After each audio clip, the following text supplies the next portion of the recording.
Next है NEO personality inventory.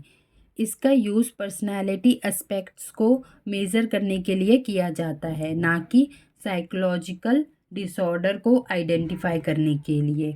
ये big 5 dimensions को मेज़र करने के लिए बनाया गया था।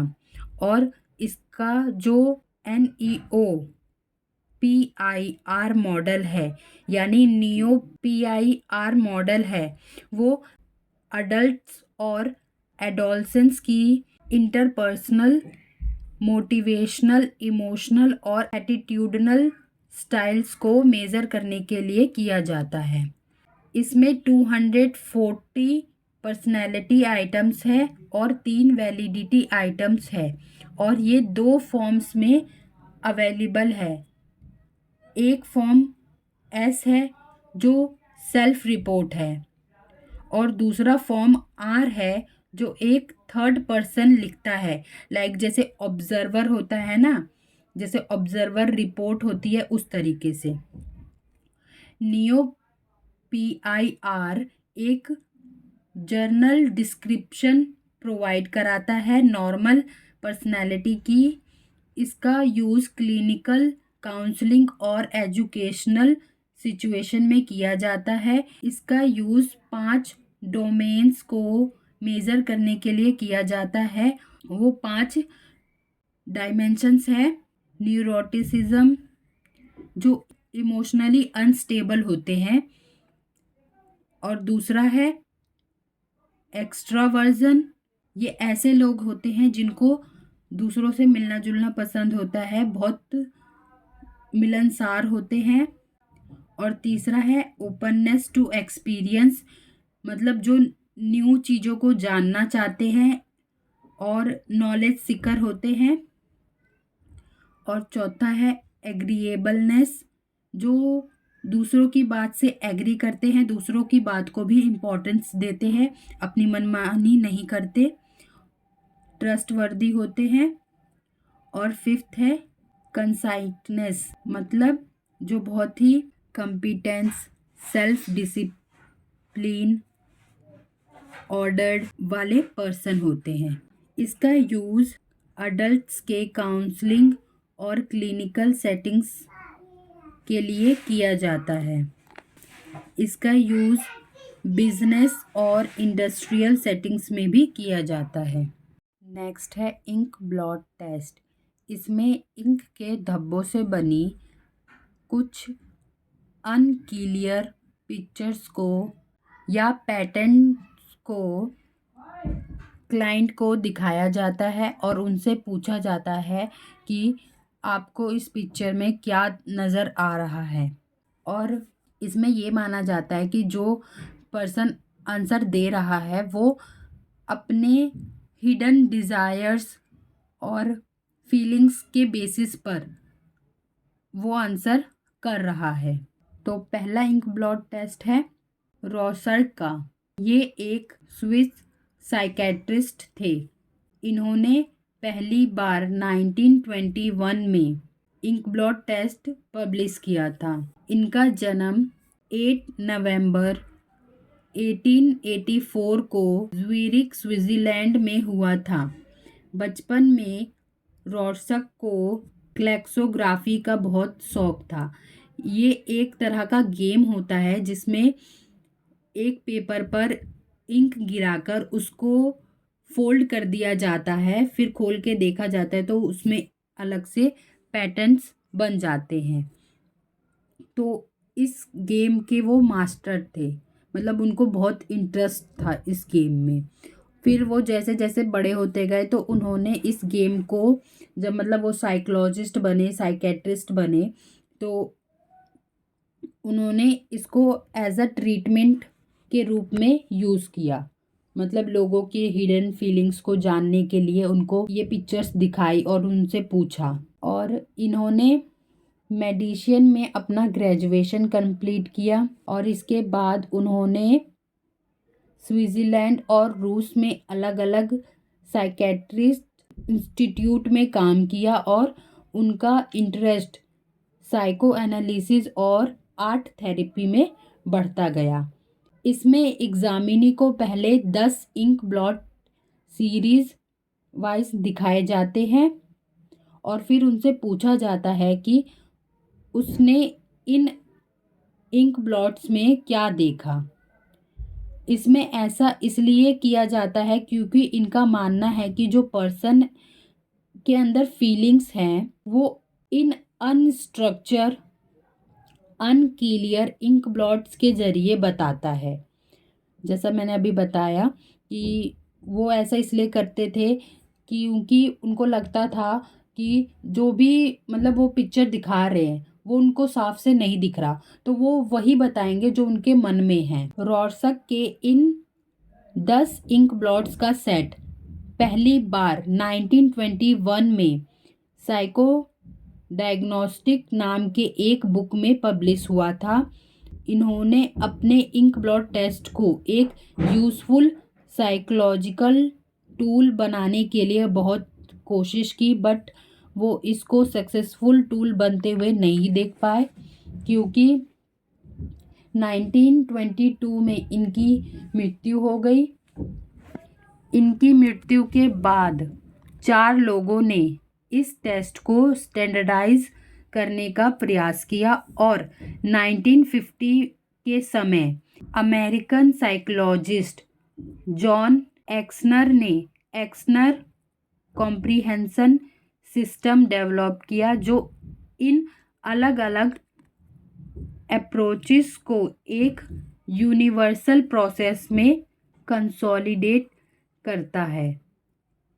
इसमें एक बात पर बहुत आर्ग्यूमेंट्स होते हैं कि इसका जो इंटरप्रिटेशन है उसमें एग्जामिनर अपने पर्सनल जजमेंट ऐड कर देता है। मतलब जो भी स्कोर आते हैं उसमें पर्सन जो एग्जामिनर होता है वो अपने पॉइंट ऑफ व्यू भी ऐड कर देता है। उसको जैसा लगता है कि पर्सन ये बोलना चाहता है या उसका ऐसा बिहेवियर है, वो अपने मन से भी रिजल्ट बना देता है।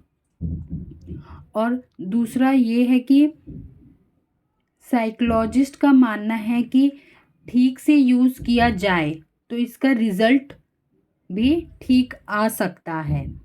तो इस बात पे बहुत आर्ग्यू होता था। और इसके जो मटेरियल है इस टेस्ट के वो ये है कि इसमें 5 ब्लैक एंड वाइट कार्ड्स हैं, 2 रेड और ग्रे कलर के कार्ड हैं और 3 मल्टी कलर कार्ड्स हैं।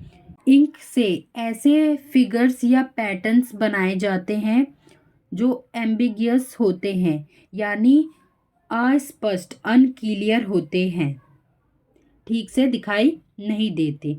ऐसे कार्ड्स इंडिविजुअल्स को एक एक करके दिखाए जाते हैं, फिर उनसे पूछा जाता है कि उनको क्या दिख रहा है और उसी के बेसिस पर स्कोरिंग की जाती है। और उनसे पूछा जाता है कि उनको जो भी दिखाई दिया कार्ड में वो किस एरिया में दिखाई दिया। जैसे ब्लैक एंड वाइट कार्ड है, मतलब वाइट कार्ड पे ब्लैक इंक से प्रिंट बनाया गया है, तो उसको जो पैटर्न दिखा वो वाइट एरिया पे फोकस करने पे दिखा या ब्लैक एरिया पर फोकस करने के कारण दिखा। तो ये भी चीज़ इसमें बहुत ही इम्पोर्टेंट रोल निभाती है स्कोरिंग करने में, और इसी के बेसिस पर हम इसको स्कोर करते हैं। जैसे जैसे पैटर्न पूरी कार्ड पर दिखा, मतलब उसने जो पैटर्न देखा वो ब्लैक और वाइट दोनों कलर्स को यूज़ करके देखा, तो इसको हम डब्लू नाम देंगे, यानी होल, मतलब पूरे पूरे कार्ड का यूज़ किया उसने। और मान लीजिए उसने कुछ कॉमन डिटेल्स को नोटिस करके पैटर्न बताया, तो उसको हम बी नाम देंगे।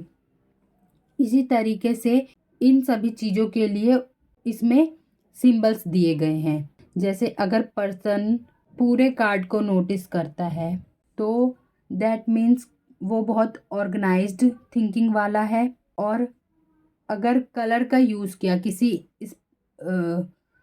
एक कलर का यूज़ करके उसने रिस्पॉन्स दिया, तो इसका मतलब वो बहुत इमोशनल और इम्पल्सिव टाइप का पर्सन है। और जो वाइट स्पेस का यूज़ करके रिस्पॉन्स देते हैं उसे अपोजिट टेंडेंसी वाला माना जाता है। इसके इंटरप्रिटेशन के लिए रिस्पॉन्सेस की एक्यूरेसी और रिएक्शन टाइम भी ज़रूरी होता है, मतलब कि कितनी बार उसने एक ही चीज़ को नोटिस करके रिस्पॉन्स दिया और कितना समय लगाया रिस्पॉन्स देने के लिए, ये भी इसमें ज़रूरी होता है। पहले इसको ज़्यादा साइंटिफिक नहीं माना गया था, इसलिए ये इतना पॉपुलर नहीं था। अगला है Holtz ink block technique, Holtzman ink block test यानी HIT हिट। इस टेस्ट का यूज़ 5 साल या उससे ज़्यादा उम्र के बच्चों पर किया जाता है। इसका मेन पर्पस है सब्जेक्ट की पर्सनैलिटी स्ट्रक्चर को असिस्ट करना। इसका यूज़ सिजोफ्रेनिया, डिप्रेशन, एडिक्शन और पर्सनैलिटी डिसऑर्डर को डायग्नोस करने के लिए भी किया जाता है। इस टेस्ट के लिए एग्जामिनर को ट्रेन होना चाहिए और इस टेस्ट के एडमिनिस्ट्रेट और इंटरप्रिटेशन के लिए भी एक ट्रेंड एग्जामिनर या साइकोलॉजिस्ट की ज़रूरत होती है। कोई भी न्यू पर्सन जो सीख रहा है वो इसको ठीक से नहीं कर सकता। इस टेस्ट को 1961 में वेन हॉल्ट्समैन द्वारा डेवलप किया गया था। इस टेस्ट को रॉर्शक के टेस्ट में जो कमियां थी उसको दूर करने के लिए डिज़ाइन किया गया था। इसमें 47 इंक ब्लॉट कार्ड्स हैं, जिसमें से 45 कार्ड टेस्ट के लिए यूज़ किए जाते हैं और 2 कार्ड प्रैक्टिस कार्ड होते हैं। इसमें भी एग्जामिनर एक एक करके इंडिविजुअल को कार्ड दिखाता है और उससे पूछता है कि उसको इस कार्ड में क्या नज़र आ रहा है। एक कार्ड पर एक ही रिस्पॉन्स दे सकते हैं। फिर एग्जामिनर सब्जेक्ट से उसके रिस्पॉन्स को क्लैरिफाई करने के लिए कहता है। इसमें 50 से 80 मिनट का समय लग जाता है। फिर इसे 22 पर्सनैलिटी रिलेटेड कैरेक्टरिस्टिक्स के बेसिस पर स्कोर किया जाता है और इस टेस्ट को हम ग्रुप सेटिंग्स में भी एडमिनिस्ट्रेट कर सकते हैं। लेकिन ग्रुप सेटिंग्स में हम सब्जेक्ट को उनके रिस्पॉन्सेस को लिखने के लिए कहते हैं कि वो अपने रिस्पॉन्सेस को लिखे। इस टेस्ट के 2 पैरेलल फॉर्म्स हैं, A और B, दोनों में 45 कार्ड्स होते हैं।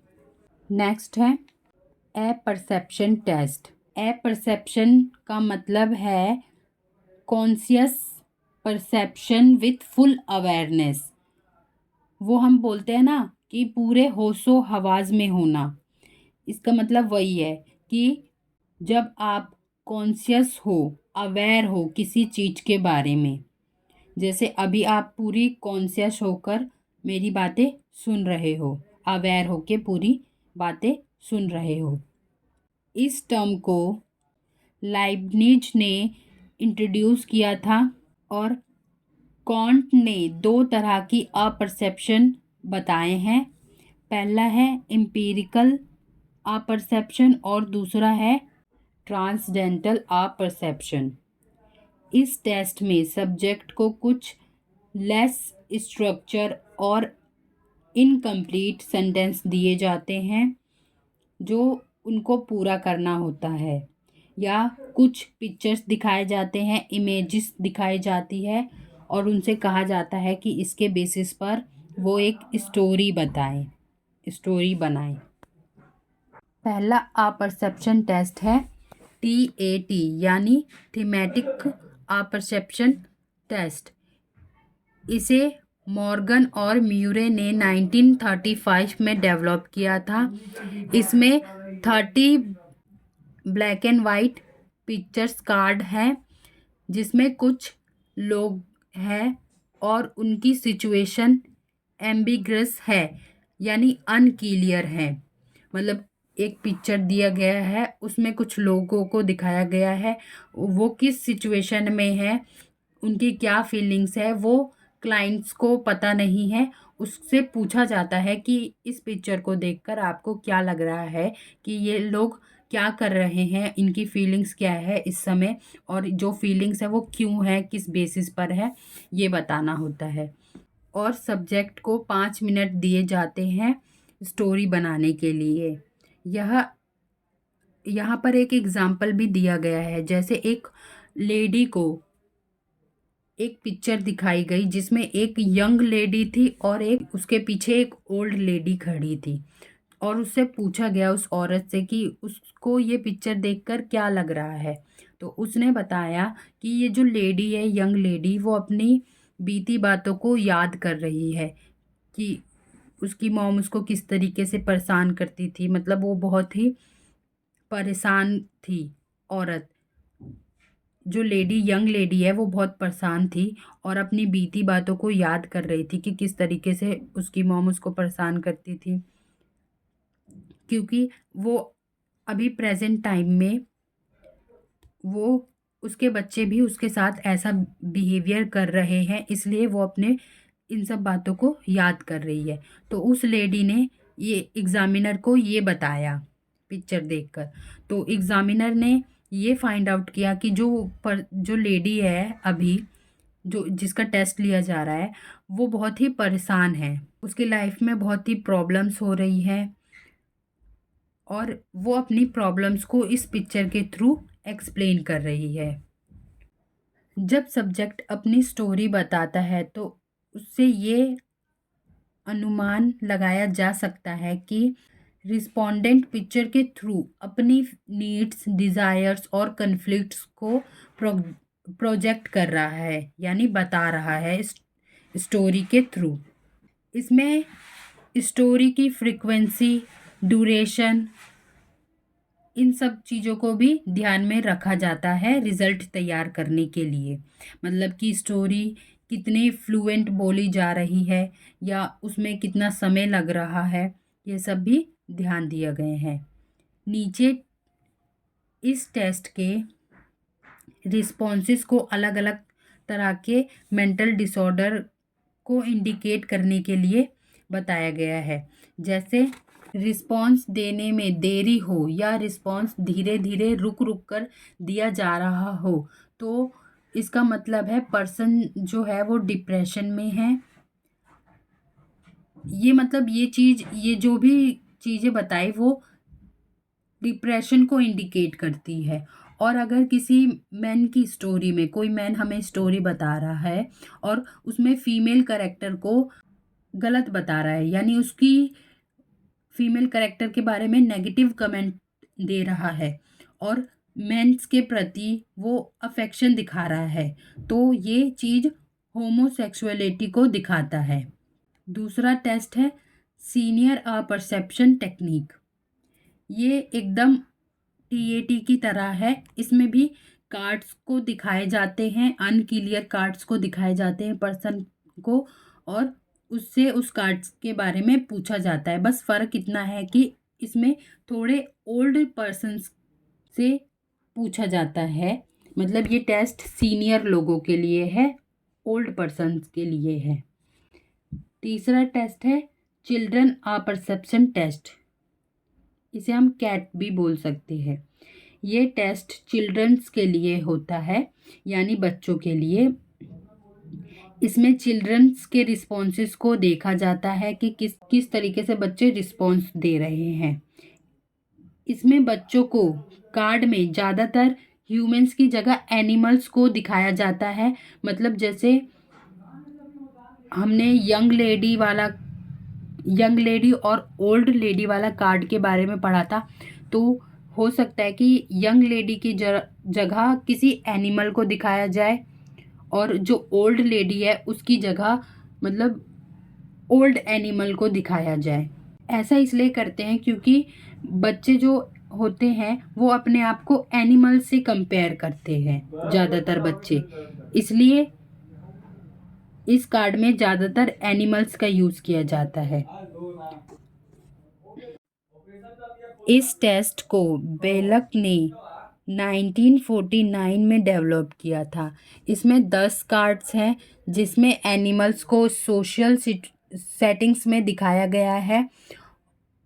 इसे कैट ए कहा जाता है और बाद में कैट एच को डेवलप किया गया जिसमें एनिमल्स की जगह ह्यूमंस को दिखाया जाता है कार्ड्स के अंदर। टीएटी और रोचक इंक ब्लॉक टेस्ट की तरह ही ये भी पर्सनालिटी असेसमेंट इंस्ट्रूमेंट है। इस टेस्ट में लगभग 20 to 45 मिनट का टाइम लगता है। इस टेस्ट को एक ट्रेंड प्रोफेशनल साइकोलॉजिस्ट ही कर सकता है और इस टेस्ट को एज अ थेरेपी के रूप में भी यूज़ किया जाता है।